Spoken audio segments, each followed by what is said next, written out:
அல்லேலூயா, அல்லேலூயா. சொல்லுங்கள், இதுவரை நடத்தினவர் இன்னமும் நடத்துவதற்கு அவர் போதுமானவராக இருக்கிறார்.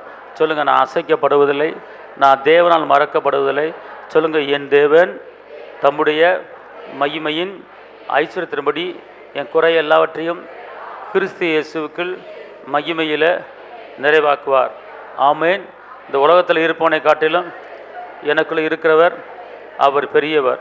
அவர் பெரிய காரியத்தை செய்ய போகிறார். ஆமேன் சொல்லுங்கள். அல்லேலூயா, அல்லேலூயா. சொல்லுங்கள், எனக்குள்ள இருக்கிறவர் மகா பெரியவர், எனக்குள்ள இருக்கிறவர் அற்புதமானவர், எனக்கு அற்புதம் நடக்கும். எனக்குள்ள இருக்கிறவர் அதிசயமானவர், எனக்கு அதிசயம் நடக்கும். அல்லேலூயா. என் தேவைகளை சந்திக்கிறவர் எனக்குள்ள இருக்கிறார். ஆமேன். அல்லேலூயா, அல்லேலூயா. பாருங்கள், காலையில் எந்திரிச்சு நல்லா கர்த்தரை மகிமைப்படுத்திட்டு துதிச்சுட்டு ஒரு வசனம் என்ன இருக்குன்னு கேட்டிங்கன்னா, குதிரை யுத்த நாளுக்கு ஆயத்தமாக இருக்கிறது, ஜெயமோ கர்த்தரால் வருகிறது. அப்போனா நான் ஜெயத்தை கொடுக்க ரெடியாக இருக்கிறேன், நீ பெற்றுக்கொள்ள என்ன செய்ய ஆயத்தமாக அப்படிங்கிறார். அதனால் கர்த்தரை ஆசீர்வாதத்தையும் உயர்வையும் மேன்மையும் சந்தோஷத்தையும் சமாதானத்தையும் நிம்மதியும் கொடுக்கறதுக்கு ஒரு நேரத்தை வச்சிருக்கிறார். மன்னாவை கொடுக்கறதுக்குன்னு ஒரு நேரத்தை வச்சிருக்கிறார். அது வெயில் ஏறுவதற்கு முன்னால் அந்த தேவ தூதர்கள் சாப்பிடுகிற மன்னா என்ன செஞ்சு பூமிக்கு வந்துச்சு பார்த்துக்கொள்ளுங்க. தேவ தூதர்கள் சாப்பிடுகிற, நல்லா கவனிங்க. அநேக காரியங்களை ஏசப்பா நம்மளுக்கு கற்றுக் கொடுத்துருக்கிறார். அநேக காரியங்களை கற்றுக் கொடுத்துருக்கிறார். ரத்தத்தை சிந்தி விடுதலை வாங்கி கொடுத்துருக்கிறாரு. அந்த விடுதலை வாங்கி கொடுத்துட்டு உங்களுக்கு உதவி செய்யும்படி, உங்களுக்கு பணிவிடை செய்யும்படி கர்த்தர் நம்மளுக்கு தூதர சேனையை கொடுத்துருக்கிறார். எபிரி 1:13-14 பணிவிடை ஆவிகளுக்கு நீங்கள் கட்டளை இட்டது உண்டா என்று சொல்லப்பட்டிருக்கிறது. இப்போ பொண்ணு மாப்பிள்ளை பார்க்குறதுக்கு தூதரை பயன்படுத்தலாம், சரிங்களா? இப்போ எப்படி பொதுப்பணித்துறை, பேங்க் டிபார்ட்மெண்ட்டு, அந்த டிபார்ட்மெண்ட்டு கவர்மெண்ட் இருக்கோ, அதே போல் தூதர்கள்லேயும் பார்த்துக்கொள்ளுங்க, பல டிபார்ட்மெண்ட் இருக்குது, சரிங்களா? அதாவது ஜெபத்துறை அப்படிங்கிற டிபார்ட்மெண்ட் இருக்குது, நம்மளை பலப்படுத்துகிற ஒரு டிபார்ட்மெண்ட் இருக்குது, இங்கே இருக்கிற செய்தி அங்கே செய்தி அனுப்புகிற டிபார்ட்மெண்ட் இருக்குது.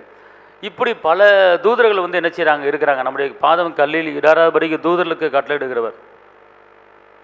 அப்போனா ஒவ்வொருவருக்கும் இங்கே உட்காந்துருக்கிற ஒவ்வொருவருக்கும் ஒவ்வொரு சம்மனச தூதர் உங்கள் கூட இருக்கிறார் பார்த்துக்கொள்ளுங்க. தூதர்கள் வசனம் சொல்லி குறைந்தில்லை, அவர்கள் காற்றுகளாக என்ன செய்கிறாங்க இருக்கிறாங்க பார்த்துக்கொள்ளுங்க. இப்போ தூதர் நம்ம கண்ணு முன்னாடி இருக்கிறது தெரியாது, ஆனால் தூதர் நம்ம கண்ணு முன்னாடி போவாங்க. எப்படி போவாங்க? காத்தா போவாங்க, காற்றுகளாக என்ன செய்வாங்க போவாங்க. சொப்பனத்தில் தரிசனத்தில் நீங்கள் தூதரை பார்க்க முடியும், சொப்பனத்தில் தரிசனத்தை தூதரை பார்க்க முடியும். ஆனால் உங்கள் முன்னால் தூதர் காற்றுகளாக என்ன செய்வாங்க கடந்து போவாங்க. கொரிந்தியரில் போட்டிருக்கு, தூதர்கள் காற்றுகளாக இவங்க முன்னாடி இருக்கிறாங்கன்னு போட்டிருக்கு. இப்போ உங்களுடைய வேலையை செய்ய, உங்கள் குடும்பத்துக்குண்டான எல்லா காரியத்தையும் செய்ய தூதர்கள் ரெடியாக இருக்கிறாங்க. அவங்கள எப்படி பயன்படுத்தணும், என்ன செய்யணும் அப்படிங்கிற காரியத்தை குறித்து நல்லா நீங்கள் அலசி ஆராயணும். நம்மளுக்கு உதவி செய்யறதுக்குன்னே அவங்க இருக்கிறாங்க.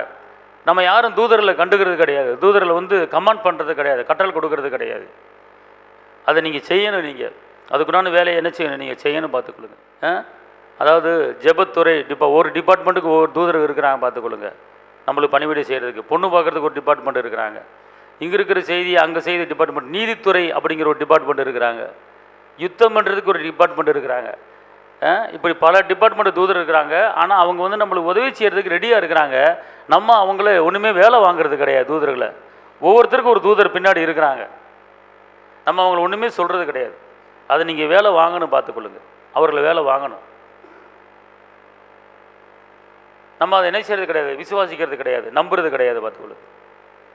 அதனால் அந்த காரியத்துக்காக நீங்கள் ஆயத்தமாகி கொள்ளுங்கள். அந்த தூதர்கள் நீங்கள் என்ன செய்யுங்க பயன்படுத்தி எவ்வளவோ பிரச்சனைகளில் முறியடிக்கக்கூடிய ஒரு வல்லமை தூதர்கிட்ட இருக்குது பார்த்துக்கொள்ளுங்க. அதனால் நீங்கள் செய்ய வேண்டிய ஒரு காரியம், அநேகர் பல பிரச்சனைகள், பல இக்கட்டுகள், பல நெருக்கத்தின் மத்தியில் இருக்கிறோம். அப்போ நம்ம என்ன செய்யணும்னு கேட்டிங்கன்னா, காலை வேளையில் நீங்கள் கர்த்தரை என்ன செய்யணும் தேடணும்னு பார்த்துக்கொள்ளுங்க. அதிகாலை தேடுகிறவன் என்ன செய்வான் வரை கண்டடைவான்னு சொல்லப்பட்டிருக்கிறது. அப்போனா இந்த வெயில் ஏறுவதற்கு முன்னால் நீங்கள் கர்த்தரை மகிமைப்படுத்துங்க, கர்த்தரை துதிங்க, கர்த்தரை ஆராதிங்க. கர்த்தரை ஆராதிச்சுட்டு 2 கையை வானத்துக்கு நேரம் என்ன செய்யுங்க உயர்த்திட்டு நீங்கள் வேதத்தில் அந்த 2 கையை உயர்த்தி யார் யார் எப்படி அற்புதம் பெற்றுக்கொண்டார்களோ அதை நீங்கள் வாயில் அறிக்கைன்னு பார்த்துக்கொள்ளுங்க. இப்போ எப்படின்னு கேட்டால், மோசே வானத்துக்கு நேரம் கையில் உயர்த்தும் போது ஒரு வெற்றி கிடச்சிச்சு, ஜெயம் கிடச்சிச்சு. கையை கீழே இறக்கும் போது தோற்று போயிட்டார், அமெரிக்கிட்ட தோற்று போயிடுறாரு. அப்போ கையை உயர்த்தும் போது அங்கே என்ன செய்கிறது, அவர்கள் வாழ்க்கையில் அற்புதம் நடக்கிறது, யுத்தத்தில் வெற்றியை பார்க்குறாங்க. இயேசு 5 அப்பத்தை 2 மீனை பெருகு பண்ணுவதுக்கு முன்னால் அந்த 5 அப்பத்தையும் ஒரு கையிலையும் 2 மீனையும் ஒரு கையிலையும் வானத்துக்கு எடுத்து, ஏசப்பா இதை ஆசீர்வதிங்க, தேவனே இதை ஆசீர்வதிங்க என்று சொல்லிட்டு வானத்துக்கு நேரம் உயர்த்தி ஆசீர்வதிச்சு தான் அந்த 5 அப்பத்தை 2 மீனையும் பெருகு பண்ணுறாரு.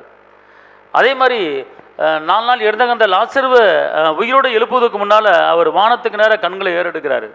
வானத்தினர் கண்களை ஏறெடுத்து தேவன்கிட்ட ஜெபிக்கிறார். ஜெபிச்சுட்டு அதுக்கப்புறம் தான் என்ன பண்ணுறாரு, அவர் அற்புதம் பண்ணுறாரு.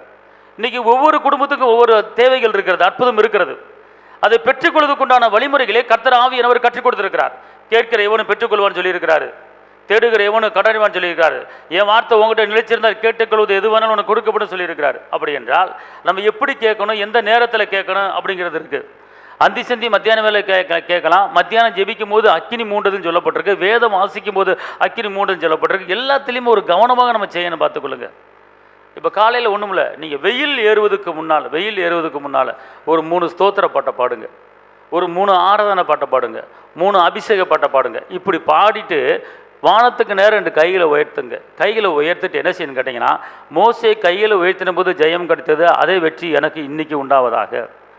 இயேசுவானவர் வானத்துக்கு நேரம் 5 அப்பத்தை 2 மீனையும் பெருகு பண்ணினது போல, லாசருவை இறந்த கிடந்த லாசரு உயிரோடு எழுப்பதும் வானத்தின உயர பார்த்தது போல, இன்னைக்கு எனக்கு ஒத்தாசை வரும் பருவத்தில் நேரம் என் கண்களை ஏறெடுக்கிறேன் அப்படின்னு சொல்லிட்டு அன்னைக்கு உண்டான தேவைகள், அன்னைக்கு உண்டான காரியங்கள், அன்னைக்கு உனக்கு என்ன தேவை, என்ன பிரச்சனை, அது எல்லாத்தையுமே நீங்கள் கர்த்தர்கிட்ட என்ன செய்யணும், ஒப்புவிக்கணும். பார்த்துக்கொள்ளுங்க. அன்னைக்கு நீங்கள் கர்த்தர்கிட்ட சொல்லணும், இன்னைக்கு நான் காலையிலேருந்து சாயங்காலம் வரைக்கும் எனக்கு இந்த பிரச்சனையை சந்திக்க வேண்டியது இருக்கிறது, எனக்கு இவ்வளோ தேவைகள் இருக்கிறது, இந்த காரியம் எனக்கு வேணும் அப்படின்னு சொல்லிட்டு வானத்துக்கு நேராக உங்கள் விண்ணப்பத்தை என்ன செய்யணும், ஒரு 5 நிமிஷம் ஒரு 10 நிமிஷம் கையை உயர்த்திக்கிட்டே நீங்கள் என்ன செய்யணும், விண்ணப்பத்தை நீங்கள் ஏசப்பட்ட சொல்லணும். பார்த்துக்கொள்ளுங்க. இது வெயில் ஏறுவதற்கு முன்னால் நீங்கள் சொல்லணும், அப்போ தான் அதுக்குண்டான பதில் வரும். பார்த்துக்கொள்ளுங்க. வெயில் வந்த பிற்பாடு இந்த காரியத்தை செய்யாதீங்க. அந்த நேரம் தான் மண்ணா விழுகிற நேரம், அந்த நேரம் தான் அதிசயம் நடக்கிற நேரம். ஏன்னா அதிகாலை தேடுகிறவன் கண்டடைவன் என்று சொல்லப்பட்டிருக்கிறது. அப்படி நீங்கள் சொல்லணும். பார்த்துக்கொள்ளுங்க. அப்படி சொல்லும்போது அந்த நாளுக்குண்டான தேவைகள் அன்னைக்கு சந்திக்கப்படும். ஒரு அலையிலே சொல்லுங்கள், அலையிலுயா. அன்றைக்கி உங்களுக்கு சுகம் வேணாலும், எனக்கு ஆஸ்பத்திரி செலவு வேஸ்ட்டாக போயிட்டு இருக்கு, நான் ஆஸ்பத்திரி போகக்கூடாது, இன்றைக்கி எனக்கு பலன் வேணும், எனக்கு சுகம் வேணும்னு சொல்லி நீங்கள் கேட்கணும். ஏசப்பாட்ட ஒன்றுமே கிடையாதுங்க. ஒரு 1/2 hour கூட எடுத்துக்குங்க. 1 மணி நேரம் ஜெபிக்கும் சொல்லப்பட்டிருக்கு. ஒரு 3 ஸ்தோத்திர பாட்டு, 3 ஆராதனை பாட்டு, 3 விசுவாச பாட்டு, 3 அபிஷேக பாட்டு. எங்கே சொல்லுங்கள், 3 3 3 3 அதாவது நல்லா பேசுங்க, சரிங்களா? 3 ஸ்தோத்திர பாட்டு சொல்லுங்கள், 3 ஆராதனை பாட்டு, 3 விசுவாச பாட்டு, 3 அபிஷேக பாட்டு. அல்லேலூயா. மொத்தம் எத்தனை பாடல்? 12 ஸ்தோத்திர பாட்டு, ஆராதனை பாட்டு, விசுவாச பாட்டு பாடிவிட்டு கடைசியில் ஆவியானவர் பாட்டு. இப்படி இந்த ஆவியானவர் பாட்டை கடைசியில் நீங்கள் பாடும்போது உங்கள் மேலே ஒரு வல்லமை இறங்குவதை காலையில் உணர்வீங்க. உங்கள் தலையிலிருந்து கால் வரைக்கும் ஒரு ப்ரெசன்ஸ் அப்படியே பாயும். பார்த்துக்கொள்ளுங்க. இதெல்லாம் பாடிப்பட்டு இதை பாடணும். இதை நான் செஞ்சனால உணர்ந்தனால நான் சொல்கிறேன். அல்லேலூயா, அல்லேலூயா சொல்லுங்கள், அல்லேலூயா, ஆமென் சொல்லுங்கள், சொல்லுங்கள். கர்த்தர் என் பெயரை பெருமைப்படுத்துவார், நான் தள்ளாடுவது கிடையாது. அல்லேலூயா. அப்போ சொல்லிட்டு கையை அப்படி உயர்த்திருங்க. அந்த கையை உயர்த்திட்டு நீங்கள் என்ன செய்யணும், அப்படியே நீங்கள் தேவனை நோக்கி என்ன செய்யணும், உங்களுடைய விண்ணப்பத்தை வைக்கணும். விண்ணப்பத்தை வைக்கணும். நீங்கள் யாருங்கிறத காட்டணும். நீங்கள் யாருங்கிறத என்ன செய்யணும், காட்டணுங்க. நீங்கள் யாருங்கிறத காட்டாமல் நீங்கள் சொல்லக்கூடாது. இப்போ எபேசியர் 1:7 என்ன சொல்லுதுன்னா, எபேசியர் 1:7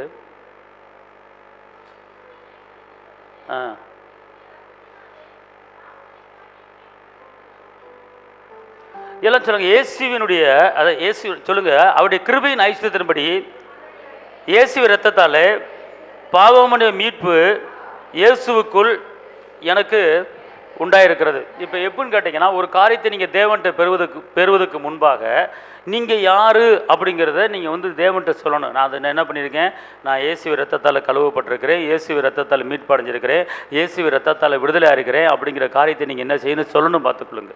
அல்லேலூயா, அல்லேலூயா. அதாவதுங்க, இப்போ ஒரு கொலை குற்றவாளியை விடுதலை ஆக்கணும் அப்படின்னா சும்மா விடுதலை ஆக்க முடியாது.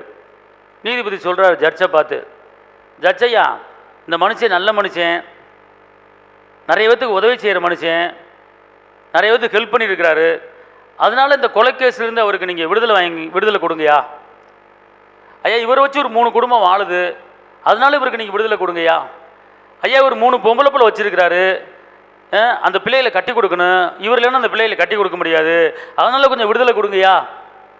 ஐயா இவர் நம்பி ஒரு 10 குடும்பம் இருக்குது, இவர் ஒரு தொழிற்சாலை வச்சிருக்கிறாரு, இவர் நம்பி ஒரு 100 பேர் தொழிலாளர் வேலை பார்க்குறாங்க, அதனால் அந்த தொழிலாளருக்கு வேலை கொடுக்கணும், அந்த தொழிலாளர் குடும்பம் ஒன்றும் இல்லாமல் ஆயிரும், அதனால் இவருக்கு நீங்கள் இந்த கொலை குற்றத்திலிருந்து விடுதலை கொடுங்கய்யா இப்படின்னு சொல்லி அந்த நீதிபதி சொல்லும் போது அவர் விடுதலை கொடுப்பாரா கொடுக்க மாட்டாரா?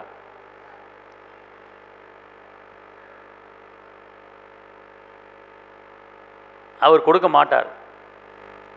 ஏன்னு கேட்டால் இவர் விடுதலை கொடுக்கறதுக்கு அதுக்கு சட்ட புத்தகத்தில் எங்கே இடம் இருக்குது, அதுக்குண்டான பாயிண்ட் எங்கே இருக்குது அப்படின்னு வக்கீல் எடுத்து கொடுத்தாருன்னா இந்த சட்டத்தின்படி இந்த நம்பர் படி இவருக்கு விடுதலை கொடுக்கலாம். இப்போ ஒரு அம்மா கொலை பண்ணிருச்சு, ஒரு ஆளை பலாத்காரம் பண்ணும்போது கொலை பண்ணிருச்சு. வக்கீல் வாதாடுற விடுதலைக்கு, இந்த மாதிரி தன்னை காப்பாற்றி கொள்வதற்காக, இந்த பலாத்காரம் பண்ணுற ஆண்களிடமிருந்து தன்னை காப்பாற்றி கொள்வதற்காக அவள் குத்தி கொண்டிருக்கிறாள்.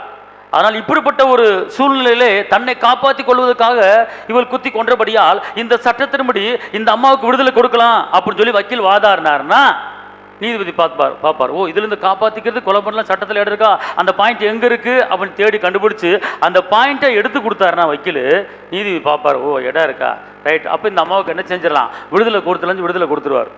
சரிங்களா? அப்போ அதே போல் நாம் ஜெபிக்கிற ஜெபத்தில் நம்ம யார், நம்ம எப்படிப்பட்டவங்க, எப்படி விடுதலை ஆகிருக்கிறோம், நம்ம பாவம் எப்படி மன்னிக்கப்பட்டிருக்கிறது, நம்ம சாபம் எப்படி மன்னிக்கப்பட்டிருக்கிறது அப்படிங்கிறத அந்த வசனத்தினை பற்றி நீங்கள் எடுத்து சொல்லும்போது கர்த்தரும் பார்ப்பார், பிசாசும் பார்ப்பான். அப்போ நம்முடைய ஜெபங்களுக்கு தடை எது வராது பார்த்துக்கொள்ளுங்க. நம்முடைய ஜெபங்களுக்கு தடை எது வராது பார்த்துக்கொள்ளுங்க. நம்முடைய ஜெபத்தை தடுக்கிறதுக்குன்னே வான மண்டலத்தில் பொல்லாத ஆவிய ஒரு சேனை இருக்குது. அப்போ நீங்கள் அந்த காரியத்தை பாயிண்ட் எடுத்துக்கணும். என்ன பாயிண்ட் எடுத்துக்கணும்னு, இயேசுவின் இரத்தத்தால் என் பாவங்கள் என்ன செஞ்சிருக்கு, மன்னிக்கப்பட்டிருக்கு. நீங்கள் ஜெபிப்பதுக்கு முன்னால் நான் இரத்தத்தால் விடுதலையாக்கப்பட்டிருக்கிறேன் அப்படிங்கிற காரியத்தை சொல்லணும். ஜெபிப்பதுக்கு முன்னால் நான் அழிஞ்சு போகிற வித்தில் பிறக்கலை, அழியாத வித்தையாக ஜீவ வசனத்தால் மறுபடியும் ஜெனிப்பிக்கப்பட்டிருக்கிறேன் அப்படிங்கிற காரியத்தை சொல்லணும். நீங்கள் ஜெபிப்பதுக்கு முன்னால் பொண்ணையோ பொருளையோ கொடுத்து இயேசுவை என்னை மீட்டெடுக்காம அவர் சொந்த இரத்தத்தால் என்னை மீட்டெடுத்திருக்கிறாரு அப்படிங்கிற காரியத்தை சொல்லணும். இயேசுவின் இரத்தத்தால் என் பாவங்கள் மன்னிக்கப்பட்டு இருக்கிறது என்பது காரியத்தை சொல்லணும். இயேசு நான் விடுதலையாக்கப்பட்டிருக்கிறேன் என்ற காரியத்தை சொல்லணும். இயேசுவின் இரத்தத்தால் மீட்கப்பட்டிருக்கிறேன் என்கிற காரியத்தை சொல்லணும். இயேசுவின் இரத்தத்தால் நான் ஐஸ்வர்யனாக மாறி இருக்கிறேன் என்கிற காரியத்தை நீங்கள் சொல்லணும். அப்படி சொல்லிவிட்டு தான் நீங்கள் விண்ணப்பத்தை வைக்கணும். முதல் நீங்கள் யார் அப்படிங்கிறத நீங்கள் என்ன செய்யணும், காட்டணும். ஏன்னா நான் சாபத்திலிருந்து விடுதலையாக்கப்பட்டிருக்கிறேன், எந்த சாபம் என்னை ஒன்றும் தொட முடியாது, பரம்பரை ஆவிகள் ஜென்ம சோத்தின் ஆவிகள் என்னை தொட முடியாது. கலாத்தியர் 3:13 படி மரத்திலே தூக்கப்பட்ட எவனும் சபிக்கப்பட்டவன் எழுதியிருக்கிறபடி இயேசு நியாயபரமான சாபத்தை சிலுவையில் செஞ்சு முடிச்சுட்டாரு. அதனால எந்த பரம்பரை ஆவியோ பரம்பரை சாபமோ பரம்பரை பாவமோ என்னையே குடும்பத்தை அணுக முடியாது. இப்ப நான் கேட்கிற காரியம் எனக்கு கிடைக்கும் அப்படிங்கிற காரியத்தை நீங்க எடுத்து பாயிண்ட் எடுத்து என்ன செய்ய கொடுக்கணும். ஞானஸ்தானம் எடுத்துட்டாலே நீங்க பிள்ளை, ஞானஸ்தானம் எடுத்துட்டாலே வாக்குத்தத்தங்களுக்கு உரிமையாளி அப்படிங்கிறத இந்த பாயிண்ட்டை எடுத்து சொல்லாமல் நீங்கள் கேட்காதீங்க. உங்களுடைய விண்ணப்பங்கள், உங்களுடைய ஜெபங்கள், உங்கள் தேவைகளை நீங்கள் கேட்பதுக்கு முன்னுமே நீங்கள் யார் என்பதை நீங்கள் காட்டுங்க. நீங்கள் யார் விடுதலை ஆகிட்டீங்களா அதை சொல்லுங்க, மீட்பு அடைஞ்சிட்டு அதை சொல்லுங்க, உங்கள் பாவங்கள் மன்னிக்கப்பட்டிருக்க சொல்லுங்க, சாபத்திலிருந்து விடுதலை ஆகிட்டீங்களா அதை சொல்லுங்க. அப்போ அதுக்குண்டான பாயிண்டை எடுத்து கொடுத்து நீங்கள் ஜெபிக்கும் போது பிசாசு அந்த ஜெபத்தை தடுக்க முடியாது. ஏசப்பா உடனே உங்கள் வாழ்க்கையில் என்ன செஞ்சுவார், அற்புதம் செஞ்சிருவார். அல்லையா சொல்லுங்க. அதான் சாபத்திலிருந்து நான் விடுதலை ஆகிருக்கிறேன் அப்படிங்கிற காரியத்தை சொல்லணும். கொலைசீரில் சொல்லணும், நல்லா தெரிஞ்ச கொலைசீர் 1:13 சொல்லணும். ஆனால் அப்போ இப்படி சொல்லும்போது ஒரு பெரிய மாற்றத்தை நீங்கள் பார்ப்பீங்க. இன்னொரு வசனத்தை எடுத்துக்கொள்ளுங்க, எபேசியர் 1:3.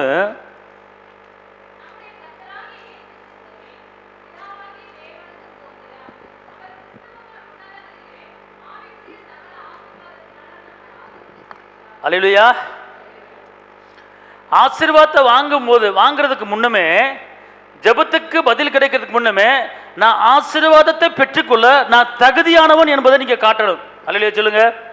அல்லேலூயா சொல்லுங்க. நம்முடைய கர்த்தராகிய, நல்லா சொல்லுங்க, நம்முடைய கர்த்தராகிய இயேசு கிறிஸ்துவின் பிதாவாகிய தேவனுக்கு ஸ்தோத்திரம்.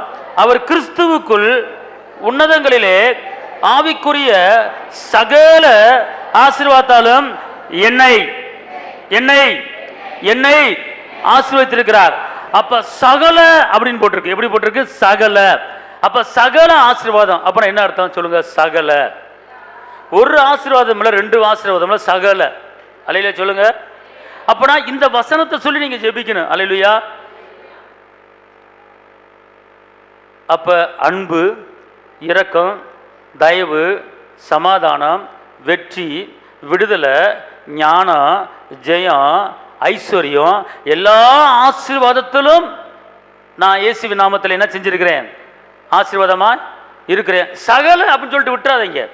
சகல அப்படின்னு சொல்லிட்டு என்ன செஞ்சு விட்டுறாதீங்க. அந்த சகலங்கிற இடத்துக்கு என்ன அர்த்தம் அப்படின்னு கேட்டீங்கன்னா, அதாவது ஒரு குடும்பம் இருந்தால் சமாதானம் இருக்கணும், ஒரு குடும்பம் இருந்தால் நிம்மதி இருக்கணும், ஒரு குடும்பம் இருந்தால் ஒரு சந்தோஷம் இருக்கணும், ஒரு குடும்பம் இருந்தால் ஒரு மகிழ்ச்சி இருக்கணும், ஒரு குடும்பம் இருந்தால் நல்ல வருமானம் இருக்கணும், ஒரு குடும்பம் இருந்தா மீட்பு இருக்கணும், ஒரு குடும்பம் இருந்தா விடுதலை இருக்கணும், ஒரு குடும்பம் இருந்தா பிள்ளைய வாழ்க்கையில நல்ல ஞானம் இருக்கணும். அப்ப இது எல்லாம் சேர்ந்துதான் சகல. அப்ப இந்த சகல காரியத்தை நீங்க இந்த வசனத்தோட சொல்லணும். உங்க பிள்ளைகளை சொல்லணும், உங்க பிள்ளை சுகத்தை சொல்லணும், எதிர்காலத்தை சொல்லணும், நல்ல வருமானம் சொல்லணும். அப்ப இப்படி நீங்க சொல்லும் போது இந்த வசனத்தின்படி உங்களுக்கு ஆசீர்வாதத்தை தேவன் கட்டளையிட்டு வர. ஆமென் சொல்லுங்க. அல்லேலூயா. எல்லாம் சொல்லுங்க. நம்முடைய சொல்லுங்க. என்னுடைய கர்த்தராகிய இயேசு கிறிஸ்துவின் பிதாவாகிய தேவனுக்கு ஸ்தோத்திரம். அவர் கிறிஸ்துவுக்குள் உன்னதங்களிலே ஆவிக்குரிய அன்பிலும் ஆவிக்குரிய சமாதானத்திலும் ஆவிக்குரிய இரக்கத்திலும் ஆவிக்குரிய தயவிலும் ஆவிக்குரிய சுகத்திலும் ஆவிக்குரிய வெற்றியிலும் ஆவிக்குரிய ஞானத்திலும் ஆவிக்குரிய கிருபையிலும் ஆவிக்குரிய ஆயுசு நாட்களிலும் ஆவிக்குரிய நிம்மதியையும் ஆவிக்குரிய ஜெபமும் ஆவிக்குரிய துதியும் ஆவிக்குரிய வேத வசனங்களையும் அறிந்து கொள்ளும்படி அவர் என்னை ஆசீர்வதித்து இருக்கிறார். அல்லேலூயா. அடுத்து இன்னொரு காரியத்தை செய்யணும். யோபு 42:11 எடுத்துட்டு அந்த யோபு 42:11 எடுத்துட்டு அந்த யோபு 42:11 உங்க வலது கை விரல வச்சு நீங்க சொல்லணும். சொல்லுங்க பாப்பா. ஆ ஆ ஆ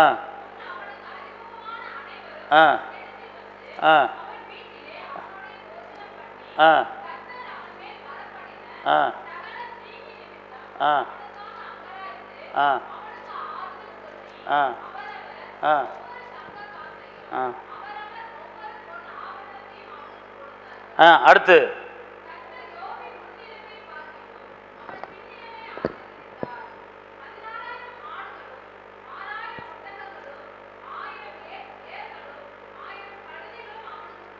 இப்போ 2 விரல் அந்த வசனத்தில் வச்சு காலையில் எந்திரிச்சு என்ன செய்யணும்?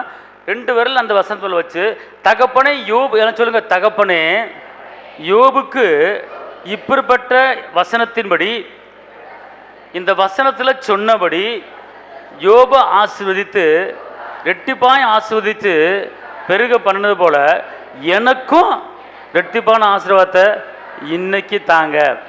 அல்லேலூயா அல்லேலூயா அல்லேலூயா. ஃபஸ்ட்டு நீங்கள் எழும்பணும். அல்லேலூயா. வாக்குத்தத்தை நம்ம குடும்பத்தில் என்ன செய்யணும்? நிறைவேறணும். அநேக ஜாதிகளுக்கு நம்ம என்ன செய்யணும்? கடன் கொடுக்கணும். அநேக ஜாதிகள் என்ன செய்யணும்? ஆளணும். ஆமென் சொல்லுங்க. இந்த காரியத்தை செய்யணும்.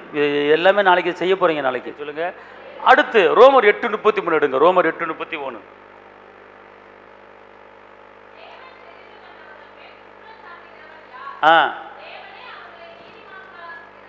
அல்லேலூயா சொல்லுங்க. சொல்லுங்க. தேவன் என்னை தெரிந்து கொண்டிருக்கிறார். அவருடைய இரத்தத்தாலே நான் நீதிமானாக மாறி இருக்கிறேன். என்னை குற்றம் சாட்டுகிறவன் யார்? எந்த பிசாசு என்னை குற்றம் சாட்ட முடியாது. இயேசுவின் இரத்தத்தாலே நான் நீதிமானாக மாறி இருக்கிறேன். அல்லேலூயா அல்லேலூயா. நான் நீதிமானாக இருப்பதனால நான் கேட்கிற காரியம் எனக்கு கிடைக்கும்.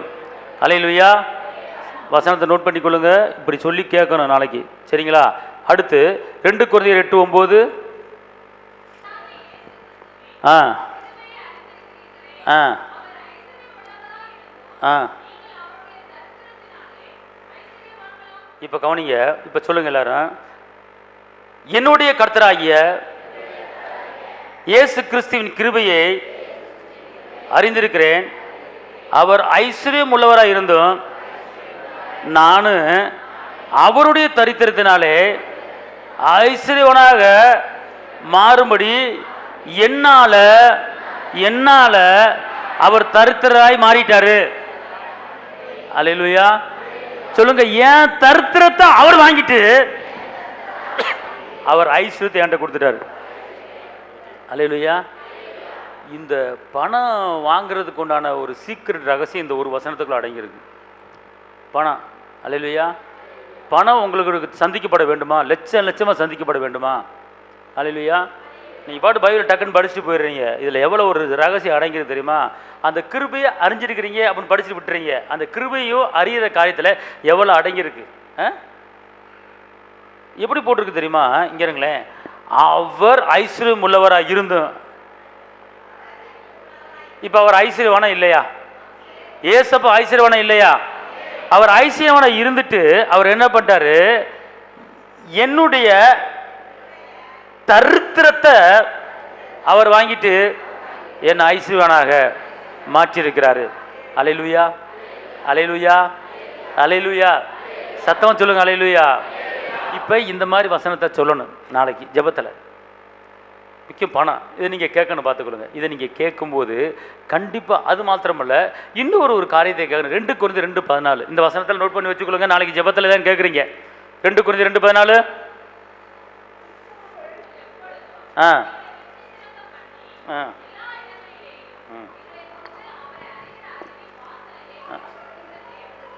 அல்லேலூயா. இப்போ சொல்லுங்க, கிறிஸ்துவுக்குள் எப்போ பார்த்தாலும், எந்த நேரம் பார்த்தாலும், எப்பொழுதும் எங்களை என்ன என் குடும்பத்தை வெற்றி சிறக்க பண்ணி எல்லா இடங்களிலும், என் பிள்ளை படிக்கிற இடத்திலும்,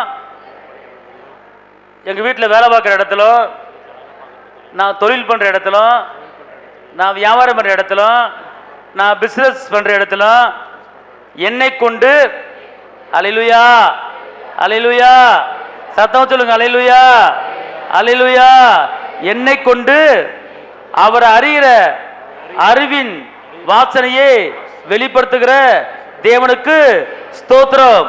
சொல்லுங்க, கிறிஸ்துவுக்குள் எப்பொழுதும் என்ன வெற்றி சிறக்க பண்ணுகிறார். கிறிஸ்துவுக்குள் எப்பொழுதும் என்னை வெற்றி சிறக்க பண்ணுகிறார். அல்லேலூயா, அல்லேலூயா. எல்லா இடங்களிலும், எல்லாம் சொல்லுங்க, எல்லா இடங்களிலும். அப்போ எல்லா இடங்களிலாம் நீங்கள் எந்தெந்த இடத்துல என்னென்ன பண்ணுறீங்க.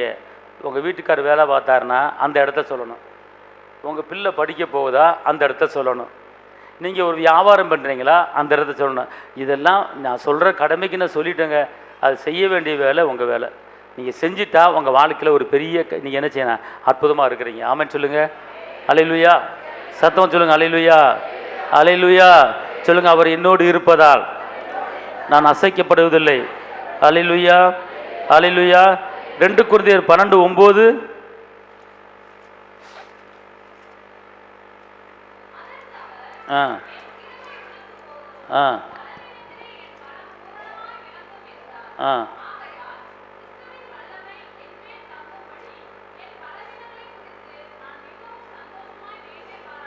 அல்லேலூயா. அப்போ என்னன்னு கேட்டிங்கன்னா, ஒரு சோதனை நேரத்தில், ஒரு வேதனை நேரத்தில், நெருக்க நேரத்தில், பலவீன நேரத்தில் நீங்கள் என்ன செய்யணும்? எதை மேன்மை பாராட்டுன்னு கேட்டிங்கன்னா, பலத்தை குறித்து பலவீனன் யாவரும் பலவான் என்று சொல்வானாங்க. அப்போ எதை நீங்கள் மேன்மை பாராட்டுன்னு கேட்டால் பலத்தை பற்றி நீங்கள் சொல்லணும். அப்படி சொல்லும்போது கர்த்தர் உங்கள் வாழ்க்கையில் ஒரு பெரிய கொலோசியர் 2:10 கொலோசியர் 2:10 நோட் பண்ணிக்கொள்ளுங்க.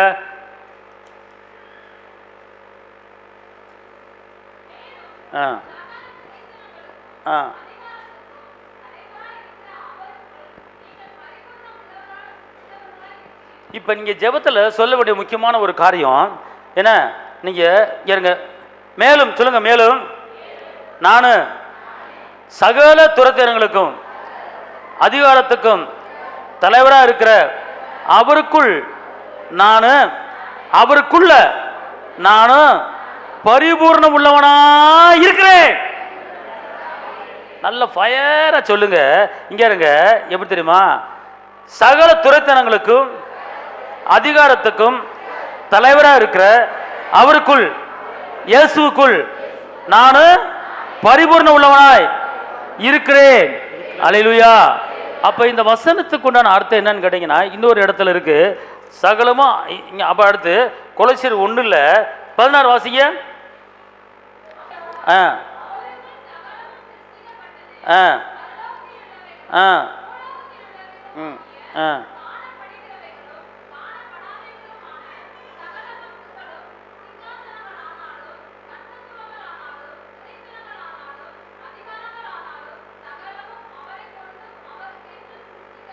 இப்ப நல்லா புரிஞ்சுக்கொள்ளுங்க. நீங்க இந்த வசனத்தை சொல்லிட்டு, ஏன்னா இவருக்குள் எல்லாமே என்ன செய்யுது இருக்கு. இவருக்குள்ள என்ன இருக்கு? இங்க இருங்க. பரலோகத்தில் உள்ளவைகளும் பூலோகத்தில் உள்ளவைகளும் யாருக்குள்ள இருக்கு? இங்க இருங்க. சொல்லுங்க. பரலோகத்தில் உள்ளவைகளும் பூலோகத்தில் உள்ளவைகளும் இயேசுக்குள்ள இருக்கு. அவர் எனக்குள்ள இருப்பதால் சகல பரிபூர்ண ஆசீர்வாதங்களை நான் பெற்றுக்கொள்வேன். ஆமென். அல்லேலூயா. இப்ப சொல்லுங்க. 3 3 3 3 அப்புறம் கைகளை உயர்த்தி என்ன சொல்லணும்? மோசே, ஏசு, அஞ்சப்பம், லாசரு கைகளை உயர்த்தி. அப்புறம் என் பாவத்திலிருந்து நான் விடுதலையாக்கப்பட்டிருக்கிறேன். கலாத்தியர் 3:13. அப்புறம் எபேசியர் 1:3. அல்லேலூயா. சகலமும் அப்படிங்கிற இடத்துல என்ன சொல்லணும்? சகலமும் நிம்மதி அப்படிங்கிறத எல்லாம் சொல்லி நீங்கள் நாளைக்கு அந்த ஜெபத்தை முடிக்கும் போது கரெக்டாக 6 ஆயிரணும். உங்கள் கண்ணு வெயில் பற்றக்கூடாது. உங்கள் கண்ணு என்ன செஞ்சிடக்கூடாது? வெயில் பற்றக்கூடாது. அதுக்கப்புறம் நீங்கள் வெயிலை பார்க்கணும். அல்லேலூயா. வெயிலை பார்க்குறதுக்குள்ள இந்த காரியத்தை செஞ்சிருங்க. சாயங்காலத்துக்குள்ளே அந்த நாளுக்குண்டான எவ்வளோ தேவை. இப்போ அன்னைக்கு ஒரு 1 லட்சம் தேவை அப்படின்னா அந்த நாளுக்குண்டான காரியம் நடந்துடும். ஆமேன். செய்வீங்களா? செய்கிறவங்களா ஒரு அல்லேலூயா. இல்லை நான் 6 மணிக்கு தான் எந்திரிப்பேன் அப்படிங்கிறோம். அல்லேலூயா. அல்லேலூயா. செய்யணும். அல்லேலூயா. அதனால் கர்த்தர் பெரிய காரியம் செய்வார். நீங்கள் அதை செய்யுங்க. உங்கள் வாழ்க்கை முன்னேறும். ஆமேன். என் ஆத்துமாவே கர்த்தரை ஸ்தோத்திரி, என் முழு உள்ளமே பரிசுத்த நாமத்தை சோதரி, என் ஆத்துமாவே கர்த்தரை சோதரி, கர்த்தர் செய்த சகல உபகாரங்களை மறவாதே. ஆமேன். கர்த்தராகிய இயேசு கிறிஸ்துவின் கிருபையும் பிதாவாகிய தேவனும் பரிசுத்தாவின் அன்பினைக்கும் சதா காலம் வருக மட்டும் நம் அனைவரோடு இருப்பதாக. ஆமேன். அல்லேலூயா.